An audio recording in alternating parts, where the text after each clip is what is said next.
Tear all the Southern statues down of the Southern generals and just put anime out. Put Goku up everywhere. It would just be like, wait a minute, what? Well, John, thank you for coming in, sir. Absolutely. What I want to bring up to you first, isn't it wild that playing some Billy Joe Jones originals down there, and then now she has like #1 single in Texas right now? Yeah. It's nuts. Yeah, no, she's... First time I got to work with her was down at the Prima. She was with Gage, and then we had her for the, I believe, the Winterfest this last January. And she was in town. It was great to have her up, and she blew it away. I mean, she was amazing. Oh yeah, good compliment too. Was Gage's band just fit in perfectly? Yeah. I remember rehearsal. I mean, you guys all came in and was like, "Oh, okay, cool." And then like she started, I was like, "Oh, all right." You know, I know like she wanted a couple changes to some of her songs. We were like, "Oh, no problem." Switch up quick. She was like, "Man, you guys are fast with that." Like, oh yeah. Basically, the band was made of hired guns that all kind of came together. People are amazed when they come into Wheeling because they're not expecting the level of professionalism and musicianship. Oh yeah. And I mean, it's comparable to any big city. I mean, until you hit the national studio level, right? You know what I mean? But yeah, that's another echelon. Yeah. And I've said this before. I put Ohio Valley sound engineers above everybody else in the country. I say it all the time. We are so lucky to have BG Audio, Mikey Graham, Bill Graham, Jim McMullen, Mike Batista. Then you got Blake Moore, who also works with them, and Jeff Higgins and Sean Geary. I mean, for a town this size. And it stems from Jamboree, it really in the does. day that we kind of had to have people living here just for that event. And not only that, the Capitol, the old Jamboree, and the arena as well. But Bill used to tour with like Kansas and Toto and all those guys, and having him just sitting around Wheeling, you know what I mean, with all his knowledge and experiences, that's a rare thing. Yeah. And it's cool seeing like guys like Blakemore who would be traveling with the bands get a spot, and now they're kind of like he's like kind of throwing ideas down like festivals and and for him to get involved in the city too, it's a nice bridge between the musicians and the city as well, right? Yeah, and he knows who to work with, who not to work with, right? But he's tried and true. We just had him at FunFest Friday last Friday. He did a killer job with Shades of Time. Yeah, it was absolutely amazing. So this will come out Tuesday. Okay. So obviously the July 4th would be the next big thing that you're playing. So 4th of July weekend we have July 3rd Shank Lake with the we religiously do that. They've always done it way before I even got there. It's always the 3rd with Oglebay, the 4th with the city with the strings, with the symphony downtown. We actually added a couple days to our thing. We got a sponsor to kick in, and they want to do kind of a weekend thing where they're promoting 4th of July. So we actually added a pool party on the 5th at Crispin Pool Center. For those of you who aren't familiar, it's the Pine Room or the Crispin Golf Course, the outdoor pool. And we'll actually have it outside at the pool. Yeah. And then July 6th, we're pretty much going to repeat July 3rd. We'll have a band at the lake and do fireworks afterwards. So that's really cool. Looking forward to the additions, yeah. That's cool. When we were playing down at Winterfest at the Pine Room, there's that podcast in William, the Pine Room Boys. Yeah. Or the Pine Room Podcast. I thought their studio was down there. So I'm searching around going, surely, what am I missing is in the basement. Right. And they told me the Pine Room is something they made up in the backyard of their house. Right. I was searching, trying to find it. But that's funny. Trying to think, were you involved with the backyard barbecue? Yeah, so my first day up there, I was fortunate enough to be hired by Andy Brown. I was subcontracted with Oglebay for years before for some of their bookings. And after COVID, I was kind of, just sitting around like everybody else was. And the gentleman that hired me, his name's Andy Brown. He's my boss. He's the head of special event planning and things of that nature up there. And he, we got in the truck and he was like, all right, let's drive around the park. Show me some of your ideas. And I said, take me to Camp Russell. Like for some reason, my parents started day camp at Camp Russell in like the 70s with John Hargle Road. Both my parents were educators at Wheeling Park High School. But they started REAP. I don't know if you remember REAP. You're probably too young. It was more of like a kind of like a natural science camp. Okay. My mom was a science teacher. But back in the day, you go and like day camp, summer day camp, you'd stay there for a week at a time. And same thing with REAP. You go in, and it was a school program. They would actually take you out of school for a week, and you go, and we had the little bunk beds, cabins, and everything down there. And it take you around, just teach you about nature and all kinds of different topics. But so I grew up remembering Camp Russell as kind of one of my first like memories as a kid. I used to drive a little yellow tractor when I was like 3 down that big hill, and so I worked at Oglebay later in life when I was like in high school, and I always loved Camp Russell. And that was day one. I was like, take me to Camp Russell, and I was like, pull right up on the ledge, and I looked down. I was like, this is a venue. Like, it's a natural amphitheater. There's work to be done, and we have been tearing the hillside, but that was my first big, like, I would love to see an outdoor concert here. Yeah. So this year we had a little bit of rain, but the crowd stuck around, the majority of them. It's that country crowd. Yeah. They're old school jambo. We want to play in the mud. We don't care how wet it is. And the majority of the crowd stuck around. Ronnie put on a great show. But we're going to still work and improve that field down there. And the idea is to have maybe 2 to 3 concerts throughout the spring, summer, fall. That'd be cool. Kind of bookend the summer with them, and get some national acts flowing through town. But yeah, Barbecue Fest it's been a great event. We get some national barbecue guys in there. We started kind of small with local barbecue trucks. It was basically like a food truck fest. We started just all based around barbecue. Then we started getting some bigger vendors because we found that they can produce food at a rate that a food truck just can't keep up with. So they're smoking, thousands of pounds of food for the day, whereas a barbecue truck's making it one plate at a time. Right. And it really made it more efficient. The first year we ran out of food at like 5 o'clock on Saturday. People were showing up at the concert like, barbecue. We're like, yeah, we don't have any food. So we learned real quick the first year what not to do. And the last 2 years, especially this year, we really have this system of the festival down, the placement of the tents and the food vendors and the stage and the sound and all that. And once again, going back to BG Audio, I love working with them because I hire them and I don't have to worry about anything. Right, I don't call or text while I'm walking around dealing with all the other logistical issues. They're doing their job. But yeah, and then kind of just theming different days. We went more country this year. Last year was all kind of 90s as the year before was. I think it was Zane Run the year before. We had Zane Run there. We had the big acts. The first 2 years we did 90s nostalgia. That's kind of my wheelhouse. And a lot of people my age, their kids are now grown. And I was like, well, this would make sense. It's kind of a 25-year reunion for everything we remember about high school or middle school. And we had great turnouts. Jim Blossoms had a great crowd, as did Collective Soul. We want to switch it up this year and go country. And, it worked out except for the weather. I think the weather scared a couple people off. But either way, we're really honing in how to create these events in new spaces that have never been used before at Oglebay just to Park. See them, be like, this is a venue. Just to see something you grew up with, had memories. That is awesome. Yeah, and the idea is to get promoters maybe to take a notice of this, and hopefully we can get some bigger promoters to come in and just like they do at the arena or at the Capitol. And if we get some offers on the table, we'd love to listen to them and see what we can bring through, because a lot of these guys will be. They're passing through, and we can route them. And the promoters love it because they're getting an extra day in on the way from between Chicago and New York. Right.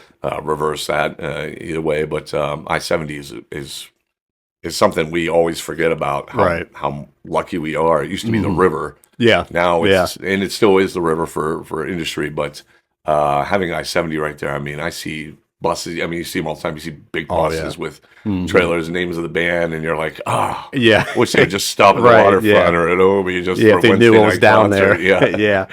So, but yeah, it's Barbecue Fest is going well. It's going to be a staple like Oglebay Fest has become over the last 45 years. And I think if they would realize the difference of entertainment tax between going over Pennsylvania or coming to Wheeling, I think they'd rather come over here to. Yeah, depending on where you're at, state to state, it does differ, especially if it's more populated. Yeah.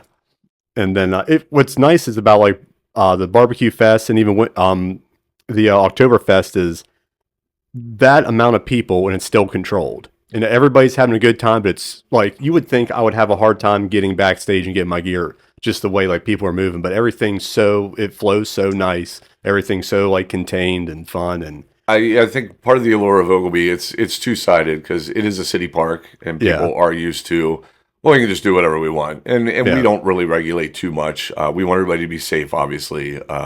We also want to make profit off of things like beer, and it's illegal to bring beer into an Right, event. yeah. A lot of people don't understand that. They're like, I've seen people with like cases of beer, like trying to Yeah. walk into a gate show at the Pine Room, Right, yeah. and they're like, "Well, I know the owner," and I'm like, "You know the owner, The owner of this. of Oglebay Park, Park. so you know the city of Wheeling. That's cool. I know the city of Wheeling too." But yeah, it's we can get in trouble. You can get in trouble for trying to bring illegal alcohol into an event that is structured for us having the license of the alcohol. So, but yeah, it's nice. Everybody just kind of gets along. We've never really had any problems. We do have security, and we have people, that you would never know that are security walking around. Right, and, yeah. But we've never had a fight. We've never had anybody. We've had people. It gets too hot, and we have to bring an ambulance in if they're getting a little too hot. But no, we've been very fortunate with that. Oglebay Festival has been going on for 40 years now, and it's people have a lot of fun up there. They do. And They really we are do. very fortunate that everybody does it in a very safe way. A lot of people bring designated drivers, or they stay in one of the cabins or the resort Yeah. and the lodge. So we've been fortunate for that. And Wheeling people really aren't that rowdy. No. We all kind of know each other. So if you do Right. something stupid, you're almost embarrassed because Yeah. you're surrounded by people that you know. Yeah, No right. matter Yeah, what, you're yeah. surrounded by people. The circles are connected. The circles two are people, entwined. everybody in the tri-state Right. area. Yeah. Yeah, when the show's done, it's just a nice flow. Everybody gets out on time. It's never Yeah. had any problems. I love it. No. The people that aren't in a rush, they'll hang out and just kind of tailgate until everybody leaves, and then they leave. And but yeah, and it's so peaceful up there. People don't have that like jamboree sometimes when you get a mob of people out in the beating hot sun. And Yeah. there's not a lot of shade once you get out in the fields and stuff. People start to change mentally Right. a little bit. Up there, it's a little more peaceful, and just the view, and there's shade everywhere. There's trees, so I think people feel at ease when they go up there. They don't feel like they need to cause any problems. Yeah. So if you look, what I wanted to ask you is, if you look down your list of people that you book for, if you take, say, let's just take like talent out. If you're going to go by your bias, if you want to go see a show, if you want to see like your favorite music being played, who are you going to go to? What actor you want to see? Well, it was Brett Kane, hands down. Okay, forever. yeah, Brett.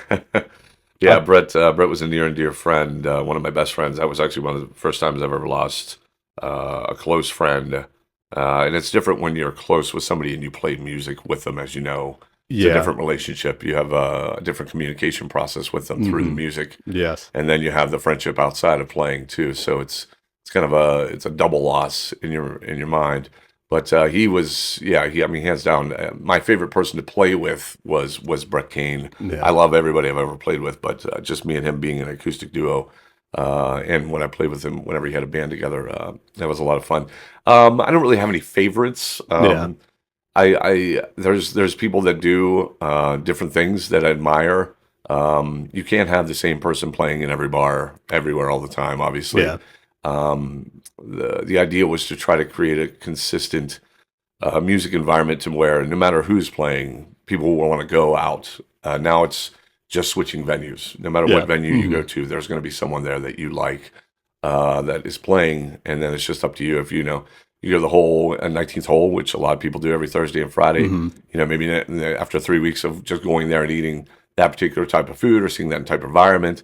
Which I could never get sick of the hole, but if you do, you can go to the west, you can go downtown, you can come all the way up here. We have Belmont Brewworks and Martins Ferry, and it kind of gives people the opportunity to not just pigeonhole themselves into a bar where this guy plays every week. Yeah. Brett used to play every week at the 19th hole, and that was back in the day when it was like right after J-Bo's, and there was still I remember going in there the first time and having my saxophone above my head, trying to get through the crowd and up to the stage. And those days have come and gone, where you had that, and that was on like a Sunday night. Yeah. There was 400 people in there. So he was one of the few that could get away with playing consistently at the same place every week and having that crowd. But as I said, this time has changed. A lot of the guys, you have educators around here like Jim Bursey and Chuck Lucas, who are just over time just become monster players and can play anything under the sun. Jeff Tappy played Smoke Daddy and the Crawfish for years. He's a human jukebox. Yeah, I music. saw a couple of videos of him, I think about a week ago. I think he's playing maybe Route 40 or somewhere. Yeah. Yeah. Jeff's been a staple, as Greg Molinar, who got me my start with Easy Street I think he's playing 19th hole tonight. Yeah, shout he's at 19th hole, Greg, 6 to 8 tonight, this evening.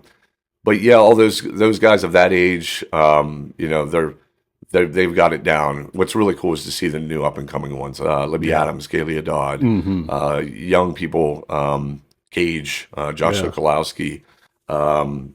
These young people, because we used to have jam nights where that was where you honed your skills and networked. And jam nights kind of died off. I'm not really sure exactly what happened to them. I was a part of that with Justin Rector down on Main Street for years. That's where we got with Adrian Niles and Greg, and everybody just kind of got together and played and formed different bands over time. And it was a really, really cool experience. I'm not sure exactly why those died off, but I do notice now jam nights, you don't have the old crew and the young crew all coming. Right. It's usually they have somebody circled that. Yeah, you have the house band at Waterfront Hall, for example. They have the house band, and you'll get some older guys in there, but it seems like the guys who play a lot, they don't really want to play another night of the week, especially if it's for free or something like that. If they have a family or if they have a job next day. So that did change a bit, but I do see a new flux of younger people, as I said, Libby Adams, who's just absolutely amazing. Galia is right up there with her. Gage.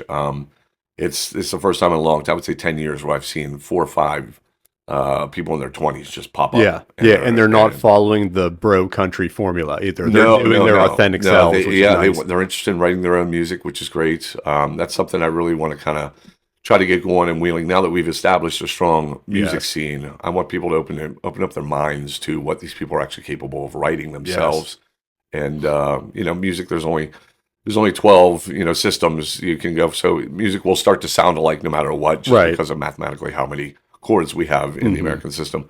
But I'm really interested in seeing these people transition into, because Gage writes some amazing original songs. And I haven't heard Libby's yet, but I'm sure she's on her way. But yeah, I'm hoping that we can kind of foster and nurture these people with the success of just playing consistently and getting better. So then it'd be easier for them to actually write music and have it musically translate to the listener. Yeah, it's funny talking to Gage, because you wouldn't think he'd be the up and comer, because he's played so much and he talks like an old soul. You think like he'd be on like the same age as Greg, like He is an old soul. First time I had him in the studio, I think he was like 16 or 15, and he had an original song, and I'm just sitting there like, because some people, they buy their songs from Nashville, publishing companies, publishing companies. You spend a couple $1,000 on a decent song, and you put your own twist on it. If it works, you make money. If not, it's just in your repertoire, but you own the rights to it. Gage, he first day he sang some song, and I'm like, you had to have bought this. Like, it sounds like a song like a 55-year-old like experienced. Not just with music, but life. The lyrics and everything were very mature, not in an explicit way, but mature in a very wise way. And it blew me away. And he follows suit with the rest of his songs too. He writes some really, really good country songs. He listens to the old stuff too, and I think that helps. It's not just truck consoles and Bud Light cans. And, it's more about the idea of what love is, or what it isn't, and things like that. So, and he doesn't do the straight just like strumming. He'll like hold on to a note and like let there be like a little bit of silence. He knows how to work a crowd in that. And I think we talked about before on Messenger, like he understands how to be an entertainer as well as a musician. He's not trying. He's just doing. And that's, you can recognize that. I know people. I can see people on stage, and it's like they literally have trained themselves like in front of a mirror, and that's good. You need that. I mean, you have to have that professionalism. With Gage, it just kind of flows out, and he feeds off of the energy of the crowd. The more he feels at like a Oglebay Fest when he plays there, I mean, he's in his prime at that moment. That's where Gage lives inside of his musical mind, I believe. And that's great to see. It is. It really is. And I think I saw Libby on one of her first shows. And now I'm seeing her almost every week, just out and playing. And she's getting it in, and she's getting better and better every time too. So both her and Gage and Galia and Josh and a couple other ones. There's no ego. You know what I mean? Like, we've grown up with people where like the second something happened, that ego is like, and then it starts to actually go downhill, because they're in their mind, they almost feel like they've already made it, or they're projecting that.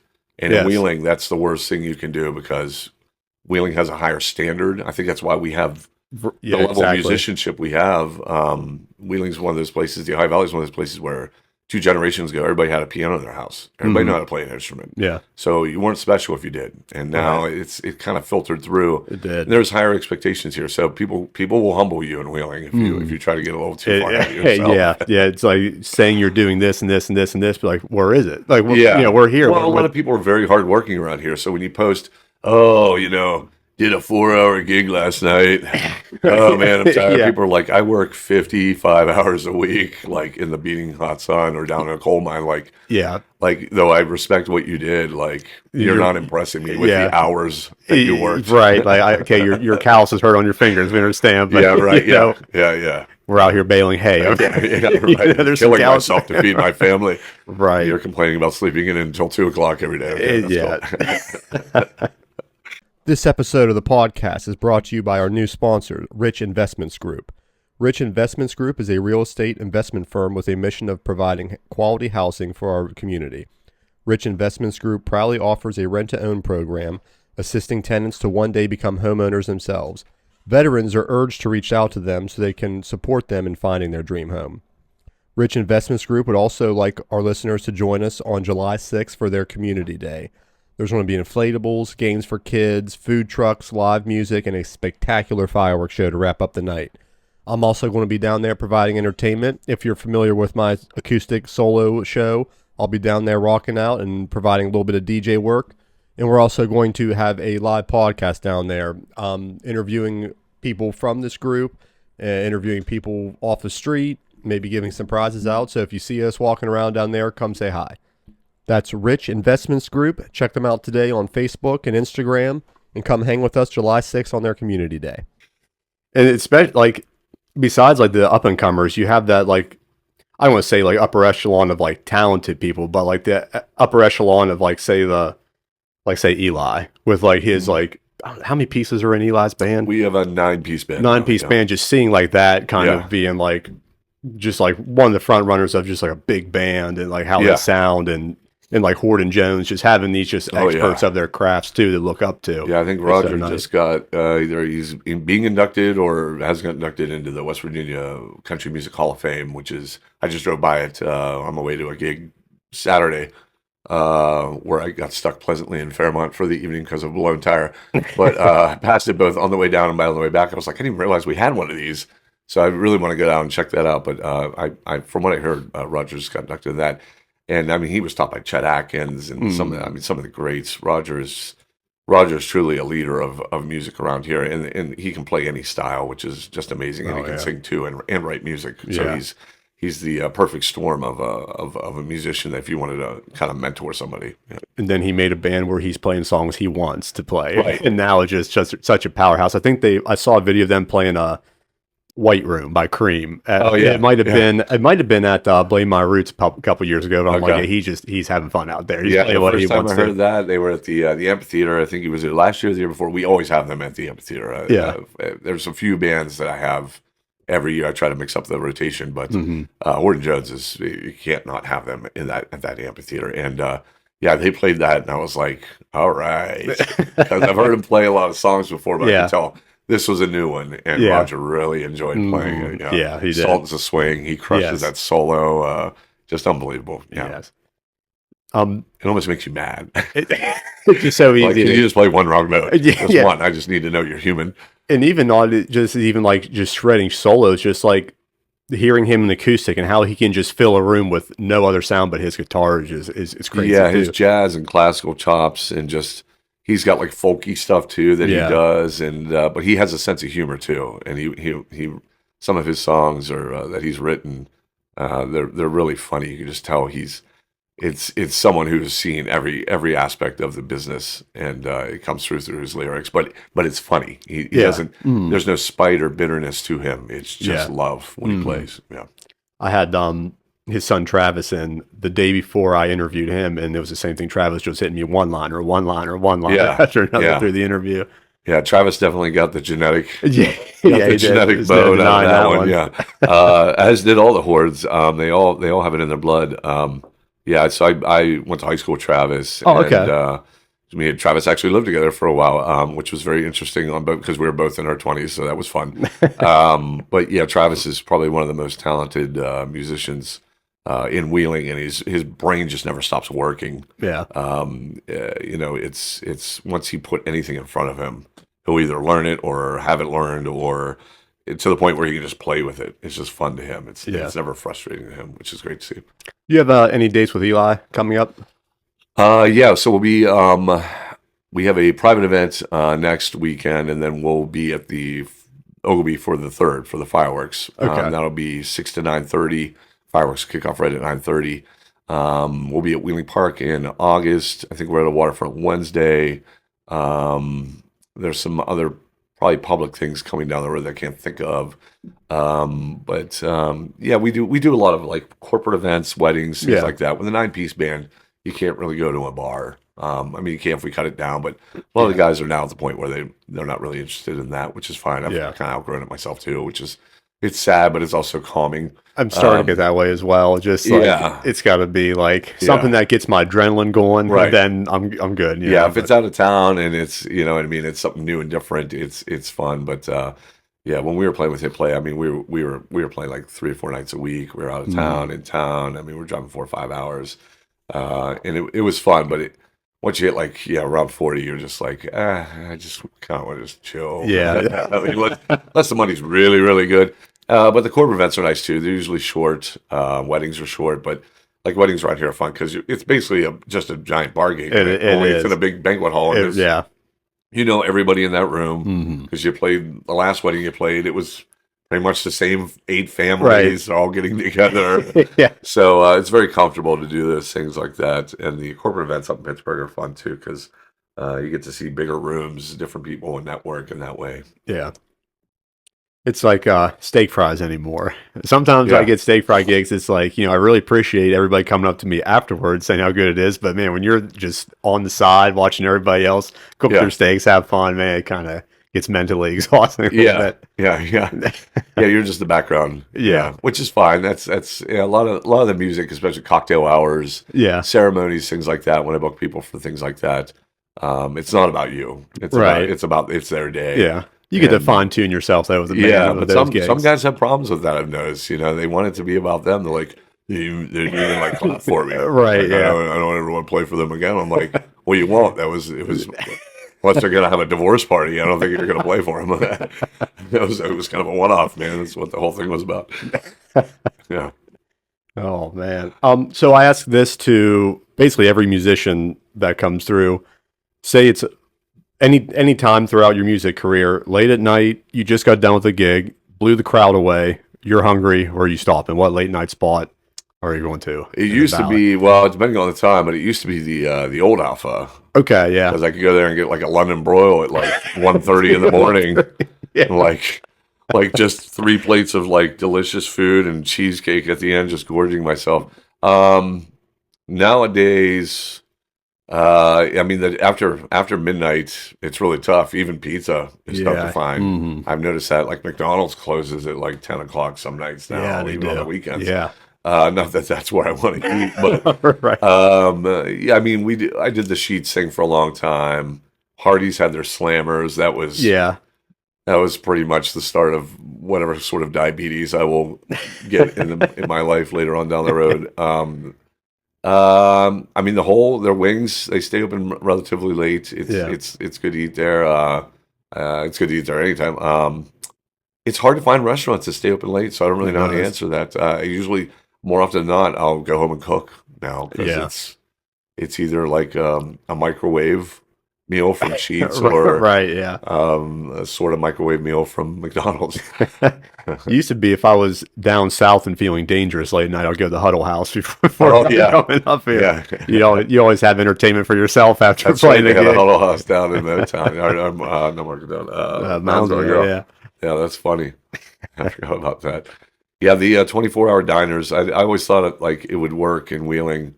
But then there's always like it would only work like maybe like when you had like a Clark's concert or Generations come on Friday. Yeah. Like that would be the night where you'd want to own a late night diner and you'd crush. Clark's are coming Up here pretty soon, aren't Friday. they? Yeah, this Friday. Oh, this Friday. Yeah, I think it's the 21st. Wow. Yeah. Okay, jeez. I have to do a... I'm pretty sure. Yeah. Don't okay. quote me on that, but I'm pretty sure. Yeah, I know it's the 21st of something. Okay. And I'm assuming it's this Friday because July doesn't have a 21st. It lies on the weekend. So. Right, that's right. Yeah. Well, they'll be done and played by the time this comes out. Right, So hopefully you had fun at the Clark's concert. Yeah. They used to do a concert on Barge around Pittsburgh. I don't know if they still do that now, that party barge bus they do. I don't know. I know they played Stage AE either recently or they're going to. I think they just maybe played it. But yeah, the Clarks, I mean, they're hometown heroes around here. We could book them. We have them open for Gin Blossoms and Collective Soul, and I think we actually had more people come for the Clarks than we did the bands that were bigger than they were back in the day. Mm-hmm. There's that connection with them, and that's a lot to do with Mike having them for years and years, a generation. Mm-hmm. Mike's been actually probably, you have Bruce Wheeler, you have Mike DePlaga, and I can't really think of anybody else that has, if I'm forgetting you, I'm sorry, really as far as like a small, like just a small entity, bring in the names. Yeah. Mike was always good about finding the country acts right before they got big. He had Eric Church. He had Luke Bryan, I think, was down there. Yeah. I mean, he was, because he loves country music. Yeah. So when he loves something, it's not like somebody's telling him to book it. He will go out and search for them and get them. But yeah, Mike's had a lot to do with the band industry as far as keeping it alive in Wheeling, just because his room's big enough to have it. He's passionate about it. He's making a profit off of it, obviously, and he knew how to like kind of control the environment, and he could go outdoors and indoors. And that was my first big concerts in Wheeling. I remember were always the Generations, just watching something. Yeah. I get jealous when like my parents and uncles tell me about the swing club. They're like, "Oh yeah, 3 floors of music, and you got to pick." I'm like, "Oh, okay." Yeah. But old Butch, that was I never experienced that as you because we were too young, but. I heard about the heydays. That and J-Bo's. Everybody just talks. I just missed J-Bo's. I played J-Bo's, I think 2 weeks before they closed down. Really? It was with a guy named Courtney Ferguson and Matt Usel, and I forget who else that we had on bass or something. But yeah, it was. I'd never been in there before, but that's all I heard about Brett Kane Band. And Truman would always tell me stories about how awesome it was. And we'd watch videos of them playing there, and the music scene was thriving as it was everywhere in Wheeling. But J-Bo seemed to be like the last big as far as like original bands go. And but yeah, it was interesting to walk in there. There was like 5 people in the bar, and I could just tell it was on its last leg. It was over. But I got to play there at least once before it died, so I was happy with that. I remember I opened up for Brett. It was a Grim Reaper clubhouse opening, and they had all day of entertainment. And I remember nobody was keeping these Grim Reapers' attention until Brett came up and he started projecting in that mic, and everybody turned around and just watched him because he commanded you to listen to what he was singing. Yeah, Brett was a force of nature. His sheer size captured people's attention immediately, and then when you see somebody that big, you don't know what to expect musically from them. He can go and be like... Then he would lean back. You know what I mean? When he was like, "All right, party people, here we go." He played so hard, and he sang and everybody said, "Oh, his head bob." And I was like, "That's just him. That's just him. That's just natural." He was just loving playing music, and the head bobbing thing was just a natural thing. It wasn't like he planned that or anything. But it was... Brett really put kind of this place on the map there for a little bit. He went on tour with the band, and they almost got signed and made it. It was right around the Blues Traveler time, and a lot of people were comparing him subconsciously to him. And but it was a shame they never went further. But it was great to have him back. He went out to L.A., and I remember him calling me the first time he was on the Steve Harvey show, and it was like right after he got off stage, he was like, "Did you see it?" I was like, "Oh my God, man, he was amazing!" Like, it was so cool to see somebody I knew, I was that close with on national television. Awesome. Yeah. And I forgot to mention earlier when you were talking about the Clarks, like that's a great example to the younger people, like you mentioned, coming in of what you could do with original songs. Absolutely. How the Valley and this area in general will back you and support you if you put a piece that's like you worked hard on. I mean, and the staying power of that band. I mean, they're more popular now than they were, I would say, for the last 10, 15 years. Kind of making a comeback. As I mentioned before, that was the idea behind Barbecue Fest was that 20, 25 year. Now I'm listening to music that I love with my kid. Yeah. So now my kid is hearing the stuff that I love. Yeah. It's kind of that thing, but now they're still young enough to where you can go out and watch them. Some of the 80s bands and stuff, because it's like one member.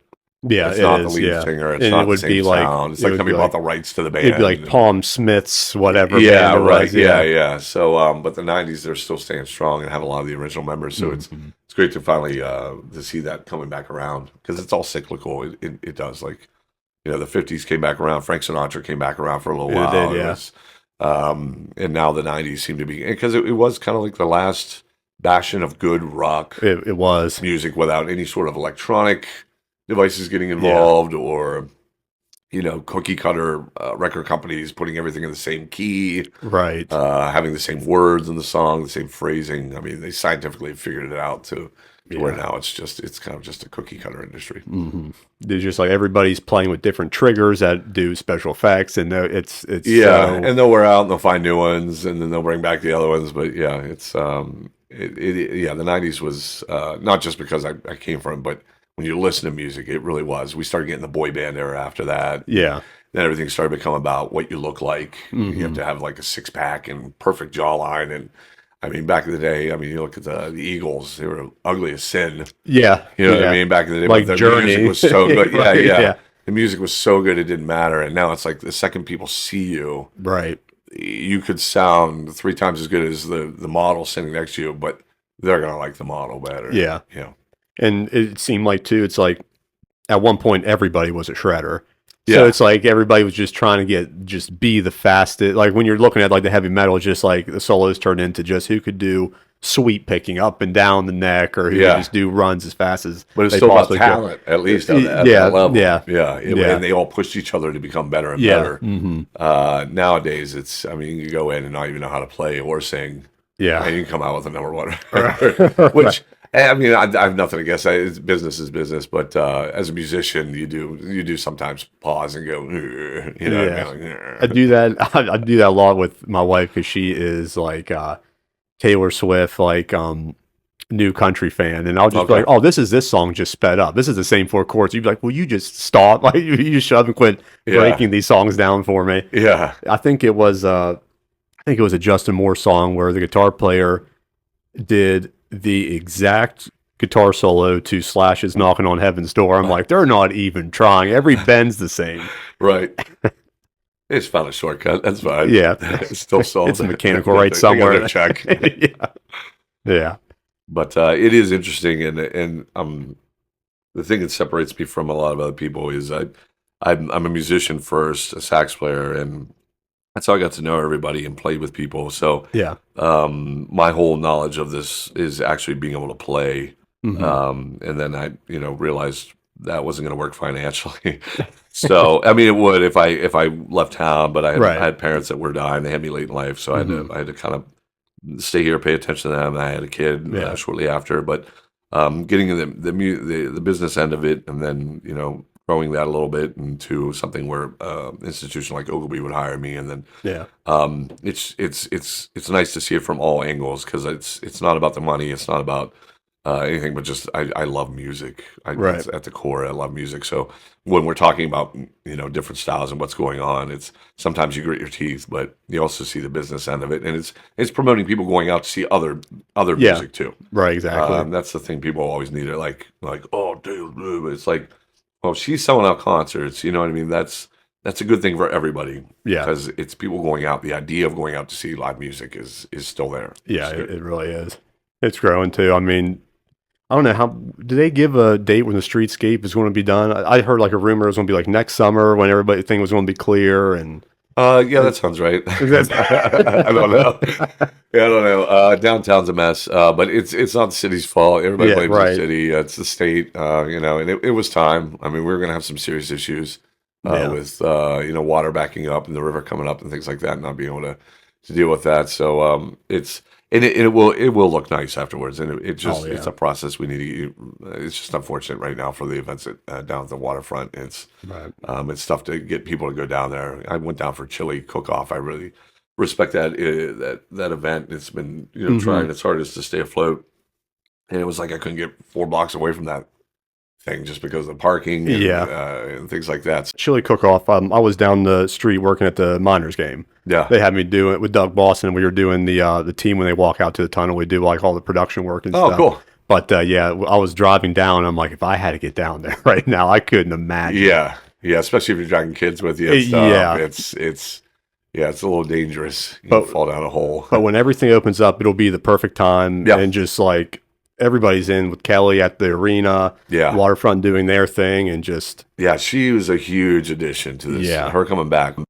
Kelly came in and she's kicking butt, man. She's bringing some acts, and with her connections from iHeartRadio and things like that, where she was working before, really is kind of facilitating this transition into getting some big acts. Having Godsmack and Wheeling is pretty cool. Yeah. Some of the acts she had. She's had ever since she started, she's had some great acts pass through. But just weekly at the Capitol, interesting, like William Shatner and what's his name, Kutchner? He's from Anchorman. Yeah, I know who you're talking about. But even little things like that, put him in the ballroom. That's great. It's just constantly bringing attention to it. I'd love to see the connection between downtown, Oglebay, and the local neighborhood communities all kind of start flowing in this thing where we're not relying on the locals. We can still have out-of-town guests and do packets where if you're a gambler, you can do, you can have a package for gambling and staying at Oglebay or a hotel or whatever. If you're into music, the package includes a concert ticket for that night there and things like that. So the options are going to be endless once we get downtown kind of restructured and get the streetscape done. Yeah. I think we'll see a lot more people coming in from out of town to visit Wheeling in a way that we've never have in a long time. Mm-hmm. And we'll have a $63 million hotel to welcome them. Is that a $68 million hotel? Yeah, sure. No, it's a great idea. It's a lot of money. It is. That is a lot. How you're going to stay in the black on that one? But we'll see. Yeah, it'll be the jewel of the city when it's done. I mean, if it is, great. Yeah, the buildings around here are so old and they're gorgeous. It's just finding investors that believe in it enough to transform it into something and realize that you're probably not going to make a profit for like a long time. And maybe that's not what it's about. Maybe it's just about them giving back. And if that's what it's about, then that's even more admirable. Yeah. I mean, and if it does, best case scenario, just blow up the city to a point where like we're seeing like Wheeling, how like our grandpas talked about it. Like you couldn't move like when you're trying to walk across. I remember seeing like even Christmas shopping down on Main Street. Yeah. You couldn't move.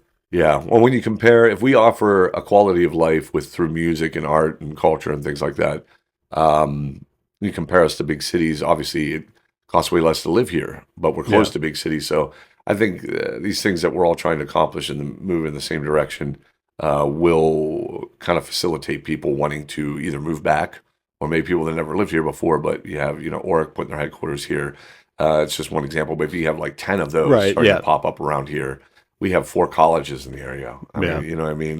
We have the size of Wheeling, we have, 4 or 5 golf courses within the city limits. I mean, these are things that professionals look at when they're looking to buy a house.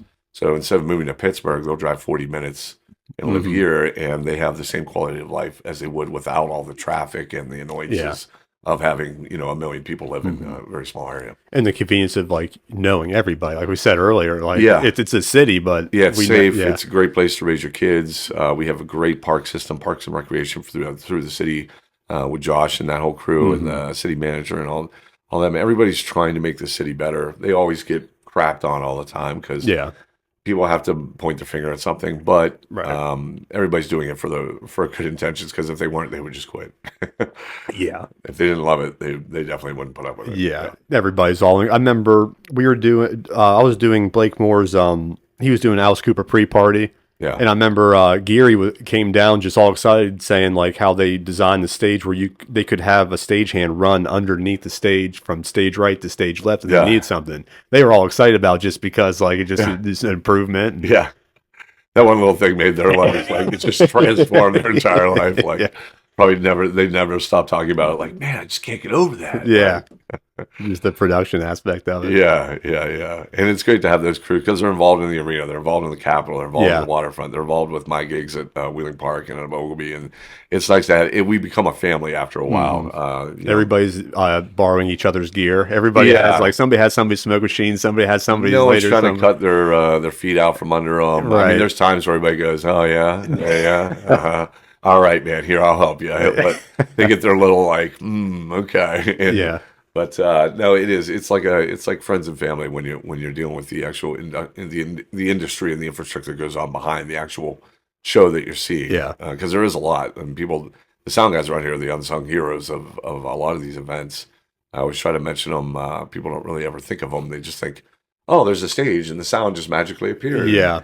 But no, there's a lot of work that goes into it, and then the musicians flow in with them as well. It's really neat to see it all come together. Just like going backstage and like say at Oglebay Fest, you see like Michael Graham walking around, then you're immediately like, okay, now I know my monitors are going to be perfect. I know everything's there's going to be you don't smooth have to sailing. worry about anything. And nobody ever. There's been a couple guys I worked with where they become annoying and they just want to sit there for 15 minutes just for everybody to show them that they have to have their monitor perfect. And the sound guys are just like rolling their eyes like, is it good enough, buddy? Is it? Yeah. Can you hear yourself now? You're right. But those are few and far between. I've worked with a couple of them, but they are very annoying. The sound guys are getting easier and easier time now because now we're having modelers, we're having in-ears, everybody's like doing their own systems within themselves. And you don't have to have all that stuff. Yeah, as long as those systems work. Right. Right. As long as the batteries are charged, nobody's on the same channel. Mm-hmm. That makes me nervous. It's when all the wireless systems start coming out because like I know if a wire's bad, I can replace it right there. If something goes wrong, I'm thinking... I don't, it might be something on the iPad. It might be a connection that I can't see. Right. Yeah. It's in the air. Yeah. Yeah. Just seeing that transition of somebody mixing from an iPad, just walking around was nuts instead of having a 32 channel board or something. Right. Yeah. I see both now, the smaller events, Sunday concerts and the Wheeling Parks. I see the iPads. Mm-hmm. Bigger events, Bill always uses the big boards. Oh, if it's a big, they're not sitting there with Rodney Atkins going, they got a whole board triggered. But the technology difference now. I mean, just lifting speakers because every band I've ever played with, I was the guy that ran sound. Greg taught me how to run with Easy Street when I was like 20, and I've been running. So every gig I've ever done, I've ran sound for it. I've done a lot of gigs, so I've done a lot of sound gigs. Mm-hmm. Never really thought about it like that, but it's amazing how fast, like with Bose and things like that. Mm-hmm. I mean, I remember picking up speakers where it was just like backbreaking labor. Yes. And I can't even imagine what it was like in the 70s. Right, when everything That's why these sound guys were always just big bears, like walking around like, nowadays you can set up like these Bose these little S1 Pros or whatever. No cable, just it's like jigsaw puzzle. Bluetooth, it's wireless. You just set that up. The new ones have even like inputs where they pop out and you just plug it right in your mic and you're ready to go in 5 minutes. I enjoy the fact that I had to work as hard as I did when I was younger. As I said, I can't imagine what the guys before me did. And now it's really easier right at the moment in my life where I don't want to pick up anything. It's getting really light, so it's really great. But I'm sure like Bill and a couple of the older guys, they're just like, man, I wish we had this back in the day. Oh yeah, I'm sure. Yeah, they might not say it like when they're walking around stage, like to us, but when they have to go at the end of the night, start backing it up. Yeah, but it meant more to them too. It did. After doing all that hard work and then having to run sound, it's the sound means more because you put all your blood, sweat, and tears into actual just setting up the speakers. Yeah, and you could see the machinery that actually creates the sound to understand how it works. Right. Yeah. Now you can just hit Eli Outdoor 2 and everything's mixed for... And some of that old stuff still sounds better in certain ways. Yeah. I think with like bluegrass and things like that. Yeah. That wood on wood with the wire in between, you get that thing. There's no compression. There's no, computer trying to fix something automatically. It really comes down to the sound guy's ear and the player making that sound good. I'm still holding strong to this 1968 reissue that Roger showed me. Okay, instead of the modelers, I'm still there. And when I interviewed Roger, I asked him if he was using a modeler yet. He said no. I'm like, okay, well, I'm still on his side then. Roger's old school. He loves the old stuff. Yeah. Well, I think we covered just about everything in the music scene in the Ohio Valley. I'm trying to think of a lot of ground. Yeah, We traversed. we did. So the big ones coming up is the July 4th weekend at Oglebay. Yeah, we got that. Wheeling Island Casino has a fest on Friday, July 5th, from 1 o'clock until, I think, right around 10. Okay. We got bands all day there, and then they have a big concert the next night. They're doing the same thing in August as well, August 2nd, August 3rd, with country. This one's more of I think a rock show or something like that. The next one will be, I think they have a Garth Brooks tribute band for the August one. Okay. And then the other one is Red, White, and Brew, Center Market, July 5th.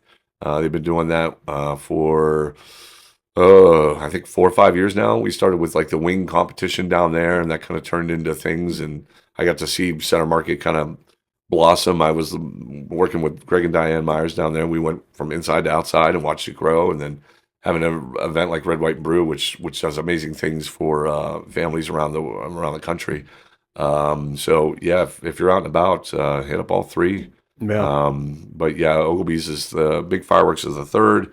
We also have them on the 6th, but then we have pool party on the 5th as well. So, but yeah, check all your local schedules out. Panhandle does a great job of putting flyers out and pamphlets with all of the events going on. Yeah. I don't know how they keep all that straight, but they do a pretty good job of listing everything that's going to be. Things will change, people will cancel, and that happens. But yeah, as far as the scene in our city in the Ohio Valley, the music scene is strong, and it's continuing to grow. Yeah. So and you always give a nice detailed lineup of where your guys are playing every week. It's nothing fancy. I don't put any graphics. That's all you need, though. It's just words and numbers, and sometimes tags that you can go see. Yeah, dashes here and there. Yeah.